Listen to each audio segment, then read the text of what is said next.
We believe in a God who would rather surprise than condemn us, who would rather die than lose us, who throws parties to welcome lost people home.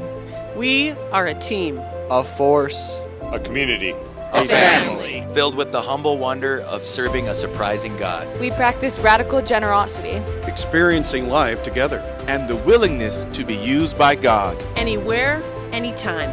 We exist to share this God with a world that needs Him more than ever. We welcome anyone to join us, regardless of their past.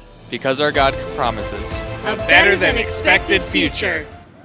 Happy birthday to you. That's right, it's our 10th anniversary celebration as a surprise church family. This week, 10 years ago, was the first ever worship gathering, Sunday gathering of Surprise Church. We had a couple preview services in the summertime, but we really officially started with our grand opening. I believe it was October 12th, 2014. And here we are, October 2024, and we're so thankful to be able to celebrate. So thanks for joining us today for this celebration time. And this message is really geared to reclaim what makes us who we are as a church and to celebrate another 10 years of God-led life change. So we've been in a series called Love Language, and we've been learning the 5 ways to treasure humans based on how people receive love. This kind of fits into that, actually, because if you look at the list of love languages featured in a book by Gary Chapman, also very biblical this list is, the one that we're talking about today isn't really on there. But I think it's God's primary love language, and that is the Church of Jesus Christ. That is actually God's language of love to the world. If you think about it this way, and most people, I talk to tons of people all the time. Oh, you're a pastor? Oh, what church? Oh, okay, where do you go to church? I don't go to church, I'm just religious. I believe in Jesus, but I don't do the church thing. I believe you can worship God anywhere. I believe you can worship God on a mountain and in a boat. So I don't, well, that's fine. I don't argue with people about it. But if I did argue, you know what I would say? I would say, why do you think Jesus died to create a church then? Why do you think Scripture talks about the body of Christ on earth? If he didn't care whether we join something or not, why are there so many Scripture passages about don't neglect to meet together, bear one another's burdens?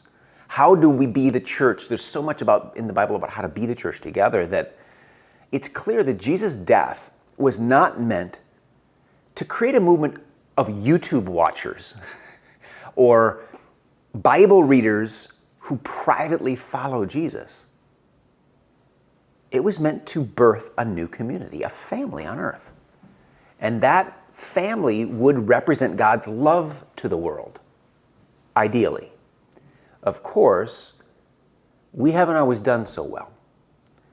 And so some people choose spiritual isolation because they're not aware of what God's family should look like and can feel like. And so while sometimes I like to say, what's wrong with these people? They just don't seem to, they seem to think that you can be a spiritual hermit in isolation and follow Jesus. Like, you can't do that in isolation. I also have to admit, they've probably been burned, burdened, or bored by the church in the past. So the church hasn't always done this very well. And so it's on us, not to point fingers, but to point back at ourselves and say, how well are we living up to the love language that God spoke into the world when he died to create the church? 10 years ago, we used this phrase. As we built our launch team and launched Surprise Church Bismarck, we want to be the surprise of God to a world in need. And we want to be a church that leaves the building. We've rented space every day that we've existed. We've never owned property. We don't have anything against property ownership. We just haven't seen a need to take whatever budget we do have, and we've always managed on a pretty modest budget, and hire staff, run programs, organize initiatives, and give to the needy, and reach people in our city.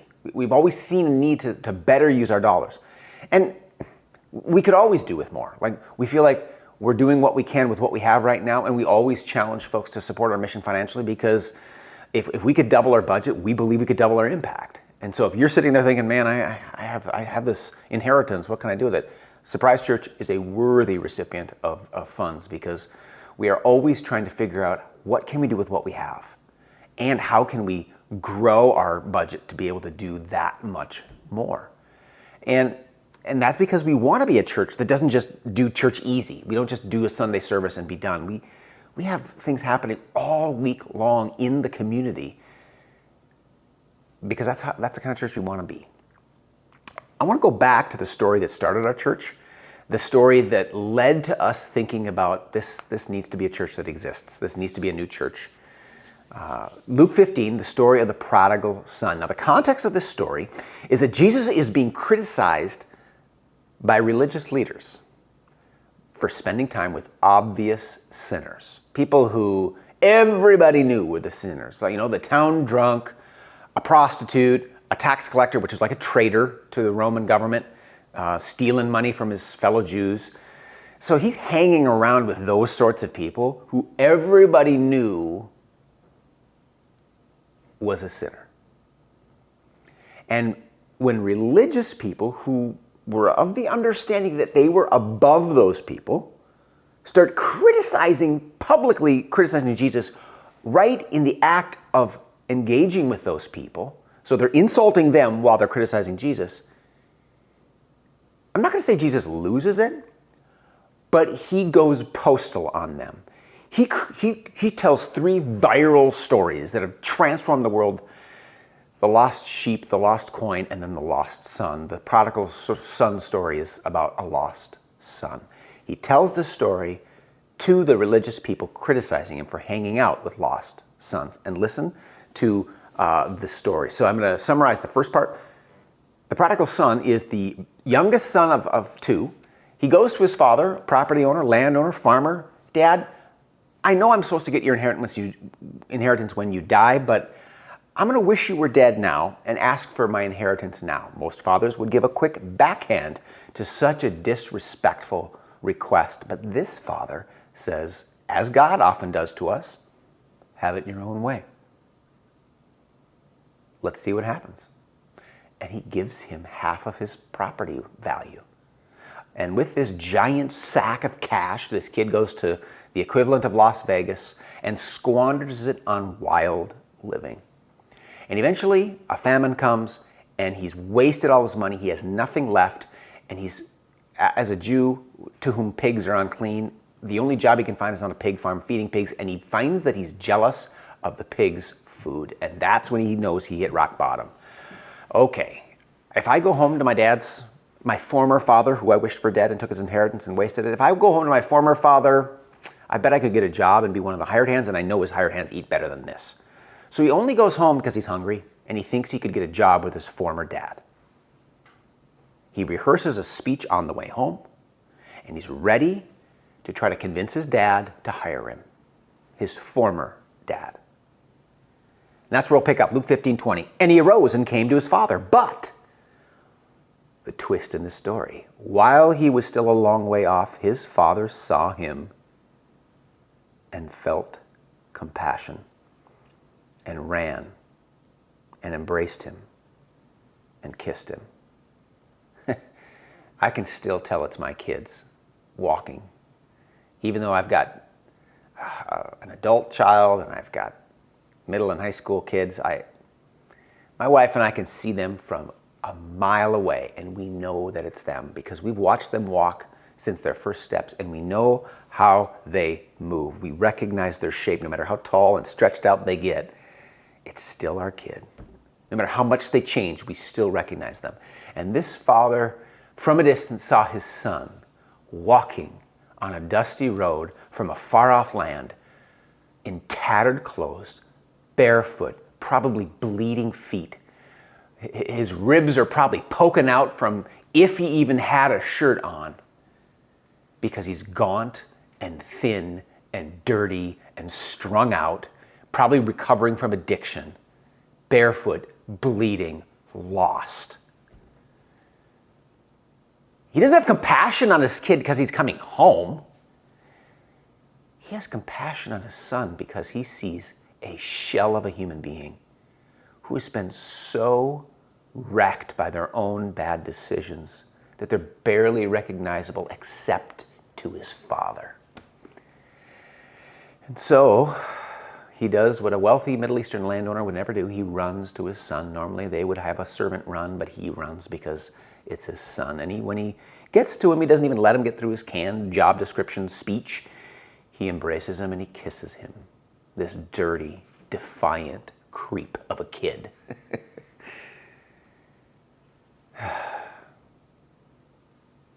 But the father said to his servants, bring quickly. We gotta get this kid cleaned up. Bring quickly the best robe and put it on him, and put a ring on his hand and shoes on his feet, this barefoot, bloody feet, and bring the fattened calf, the prized cow that we would kill for a venerated guest, and kill it, and let us eat and celebrate. We're going to honor my son because he's my son. For this, my son was dead and is alive again. He was lost and is found. And they began to celebrate. They threw one HE double hockey sticks of a party for this kid. Now, that story is 50% of the story.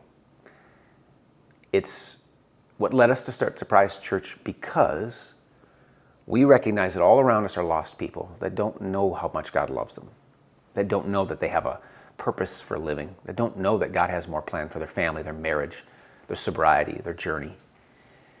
And they have really low expectations because they've been burned, burdened, and bored by the church, maybe in the past. They've heard enough to know that they probably can't get any help there. At best, if they come to God or come to the church building, they might have something good happen, but maybe good luck. Maybe someone will stop nagging them in their family that wants them to go. They have very low expectations. The young man thought he could maybe get a job and fill his belly.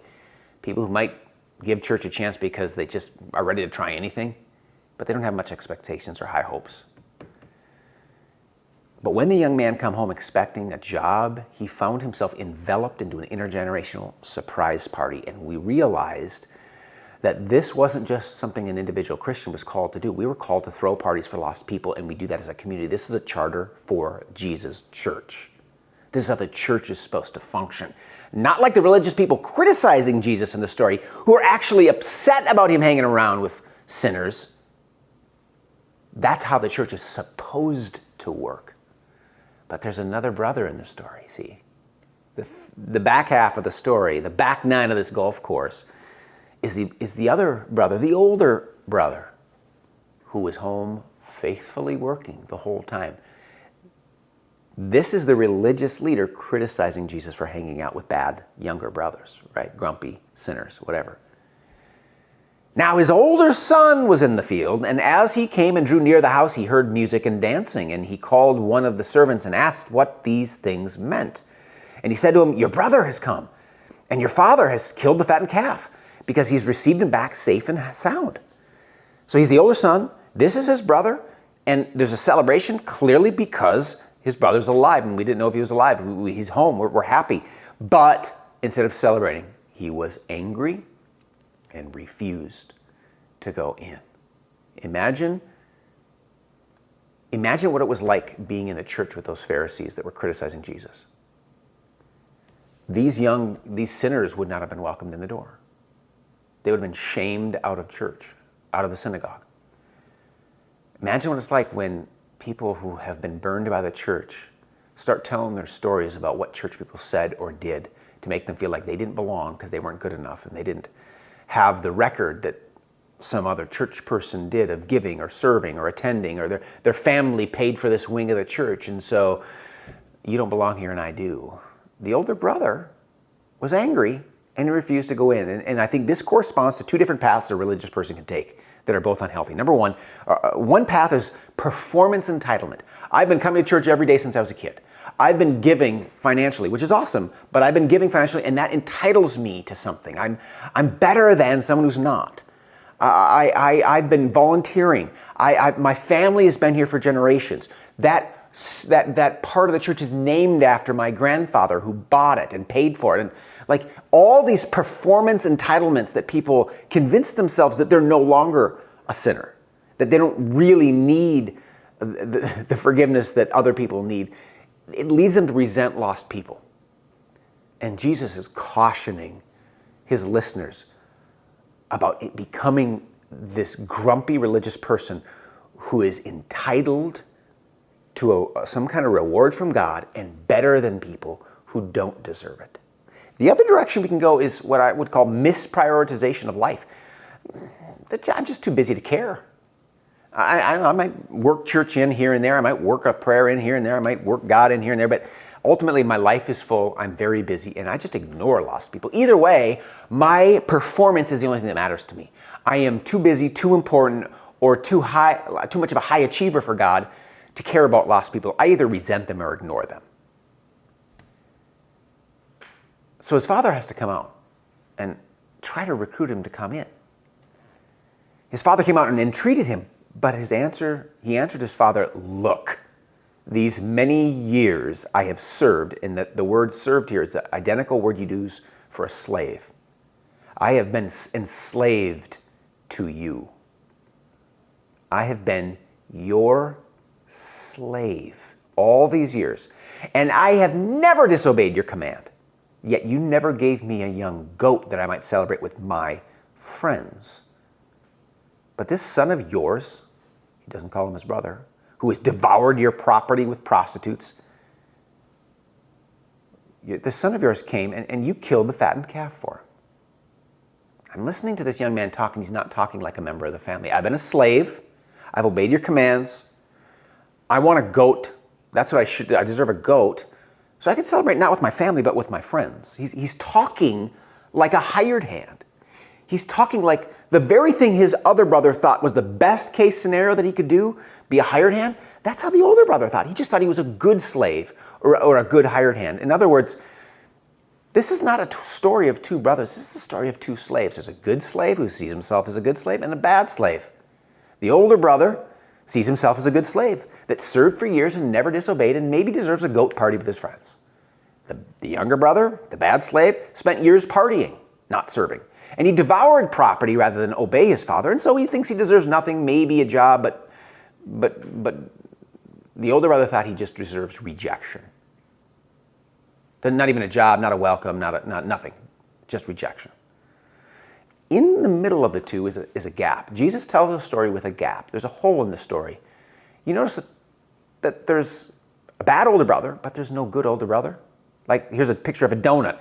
In between here should be, here's how it should have gone. But Jesus ends the story without the good example of the older brother that should have been there, who goes to his father and says, "Send me. I cannot just work in the fields while my older brother is lost. Send me to find him. I will give everything. I will give my life if I have to bring him home."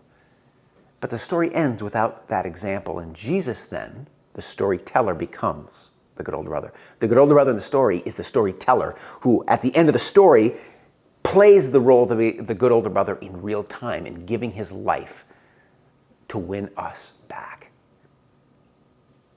And we thought about this story, my wife and I, my family and I, some prayer partners. We said, this story has to happen. This is a story of what a church is meant to look like. And we believe that church is named Surprise Church. We didn't know any of the faces that would be a part of it, any of the people. But we did ask the question, what would a community full of good older brothers look like? And after 10 years of those stories, we've got a little bit of a picture of that. Check this out.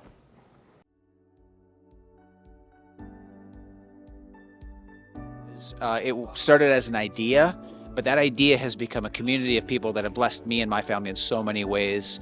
Friends that have reached out to offer care and support and prayer. And I would have never imagined that this idea would eventually become a living, breathing family that would love and care for me and my family. And just so thankful for that.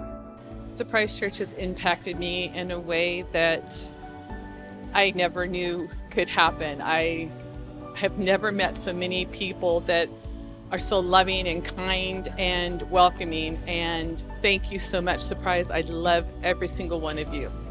Surprise Church is so awesome and heart healthy, and I come here all the time for a long time just because the people and the prayer, and it's very nice. I have never met so many people so willing to walk with Jesus, not just talk the talk, but walk the walk.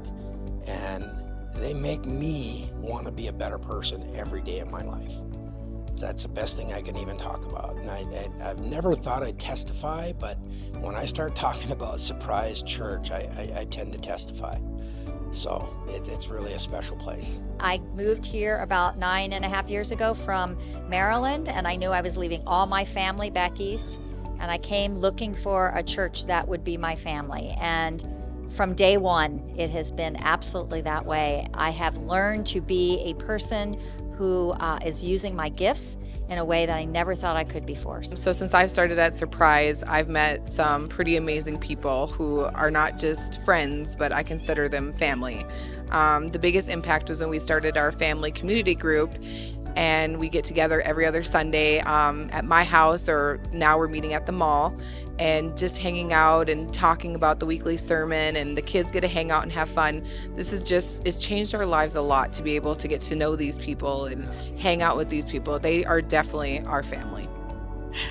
I just think Surprise Church has really impacted me in a great way. When we moved up here about 7.5 years ago, we didn't have any family and we didn't have any friends with the exception of our 2 girls and our grandkids. So this immediately became our family. It's been a real journey being here and getting to know all the wonderful people that come in here, and love the message, love the music, but most importantly, love the people. The people are real, and I love that. They're not the stained glass crowd that I was used to. These are people that are raw and are very real, and I love being on the journey with them. I just love helping set up and tear down after church. It's just amazing how everyone is just here and just being loving. I would say just finding our community group and them really becoming like a second family to us. Yeah, I guess when we started at Surprise, we were engaged, and we've had a community that we've found here that's helped mentor and enrich our marriage. So just a community that's been able to guide us and give us advice, career or marriage or otherwise relationships. Because I like all the prizes, and I like giving offering. I love Surprise Church because it gives me an opportunity to use my God-given gifts to serve Him and His people. Since coming here, I've found a sense of direction that not only improves the lives of others, but also improves mine outside of these walls. And it's a very nice harmony that I've been able to grasp here. Surprise is a great place because we welcome anybody to come, and we show the fruits of this faith to one another. It's a great place. I love coming to Surprise Church because from day one, I've been welcomed in as part of the family, and it's given me a sense of peace. I've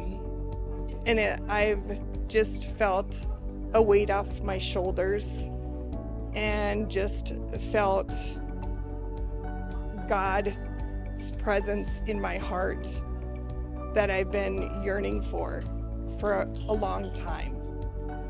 And everyone here has been so welcoming, and it's just an extended family and friends to me. So yeah, that's why I love coming here, and I look forward to Sundays and coming.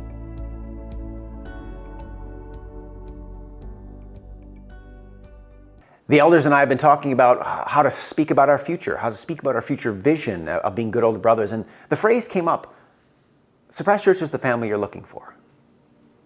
We want to be the family you're looking for. As you probably start seeing posts about that. This is a way we want to invite you to start talking about Surprises. Everybody's looking for something. Everybody's looking for some kind of connection and family, and maybe not even finding it in their own or just at a distance from their own, but Surprise is the family you're looking for. A place full of good older brothers who don't stand outside grumpy when the music starts playing for people to welcome them, but who are planning the party, greeting at the door, running to meet people in the parking lot, celebrating when God changes lives and writes new stories of life change. Surprise, in the next 10 years, aims to be the family you're looking for. We want to celebrate by serving. And so if you haven't yet, text serving to this number, or you can go to our website, surprisechurch.com/serving, And there's a couple places in town that love having volunteers come in. Do it with your family. Do it with your community group. Do it as an individual. Do it with our teens and families. We want to celebrate not just having a private party, but by serving in our city, because that's the kind of church we are. So celebrate 10 years by serving, please. And I want to conclude with this. We are so thankful to each and every person who have given financially to make our church a reality. Being a church is expensive and costs are going up, and many of you have been sacrificially giving for years. We are so grateful for that. We want to thank many who served, especially our original launch team members who just came for a season, some of whom are still at Surprise, but many just kind of borrowed a year or two to help us get this church off the ground. We hope to celebrate with many of them this next Sunday as we celebrate our birthday on Sunday morning. And the many people who've joined since to be a part of this family, to serve in so many ways, to pray, to give, to just do everything they can to make us a community of good older brothers. And it's something we give thanks for. It's not just a vision that we hope happens. It's now become a reality. And we have now the opportunity to continue in that reality and write more stories and become a bigger family as we welcome more lost sons home. So we give thanks, not just for our past, but for this beautiful calling we have in the future that each of us get to be a part of.